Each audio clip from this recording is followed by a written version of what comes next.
وَلْتَكُنْ مِنْكُمْ أُمَّةٌ يَدْعُونَ إِلَى الْخَيْرِ وَيَأْمُرُونَ بِالْمَعْرُوفِ وَيَنْهَوْنَ عَنِ الْمُنْكَرِ وَأُولَئِكَ هُمُ الْمُفْلِحُونَ.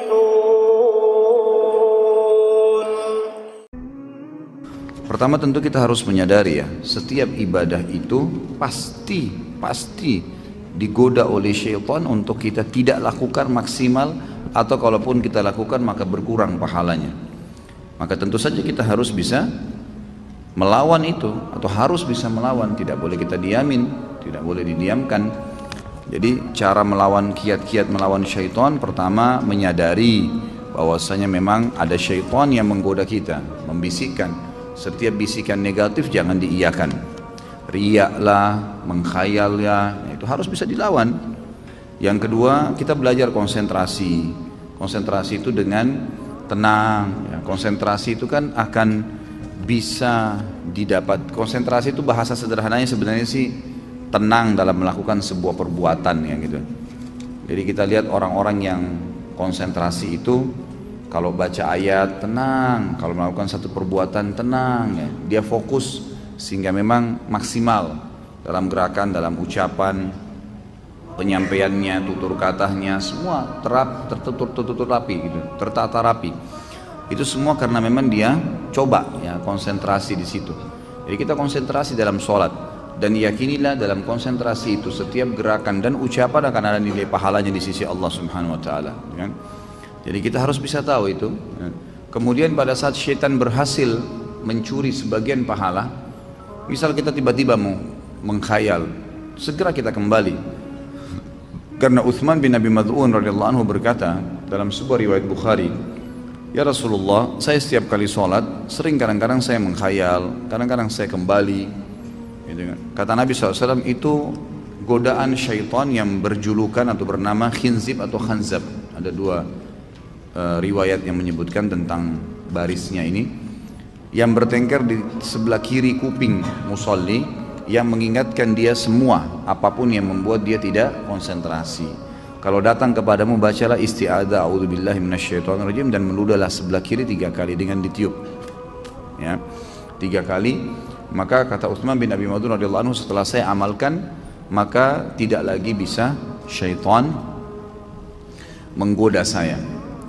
Ulama menambahkan kiatnya adalah juga menjauhkan diri dari kemaksiatan.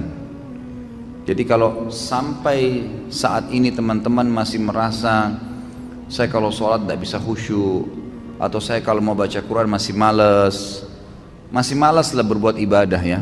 Selain godaan syaitan, juga ada penyebab faktor adanya dosa yang masih mengganjal. Coba antum muhasabah deh. Dosa apa yang masih saya lakukan nih dalam sebulan atau dalam seminggu, atau yang rutin lah dalam kegiatan sehari-hari dari pagi sampai malam. Dosa apa yang saya lakukan? Coba muhasabah, diingat. Kalau enggak, mungkin dalam minggu, dalam 1 minggu gitu kan. Mungkin dalam harian antum masih bisa ngontrol, tapi dalam 1 minggu apa nih? Nah itu dosa-dosa itu kalau kita bermuhasabah insya Allah dan kita tutup pintunya, maka akan membawa kita pada kekhusyuan ibadah. Jadi sholatnya bisa lebih khusyuk, baca Quran bisa lebih nyaman. Kalau mau ngerjakan ibadah itu jadi ringan, lebih ringan. Mau sholat malam bangunnya ringan, itu karena memang sudah tidak ada beban dosa. Jadi dosa itu juga menjadi penghambat, memang menjadi penghambat. Itulah yang dikatakan oleh Imam Syafi'i yang pernah saya sampaikan ya. Beliau belajar kepada gurunya Imam Waqi'. Jadi setiap kali Imam Syafi'i rahimahullah dikasih pelajaran oleh gurunya Imam Waqi', hafalan segala selalu lupa. Lalu Imam Syafi'i mengatakan dalam pepatah syair yang masyhur, "Syaqautu ila Waqi' su'a hifdhi." Saya mengeluhkan kepada Imam Waqi' tentang buruknya hafalanku, setiap hafal pasti lupa. Fa arsyadani ila tarkil ma'asi. Maka dia perintahkan saya untuk meninggalkan dosa, maksiat. Imam Syafi'i bingung, dosa apa yang saya lakukan gitu. Dia coba bermuhasabah dalam kegiatan sehari-harinya. Umumnya semuanya sudah berusaha dijaga, makanannya, minumannya, pakaiannya, halal, pergaulannya bagus-bagus saja gitu. Maka dia lalu mulai melihat, ternyata gitu kan, kalau beliau mau jalan dari rumahnya ke rumahnya Imam Waqi' melewati sebuah pasar. Dan waktu itu di pasar itu masih ada perempuan-perempuan yang tidak pakai jilbab.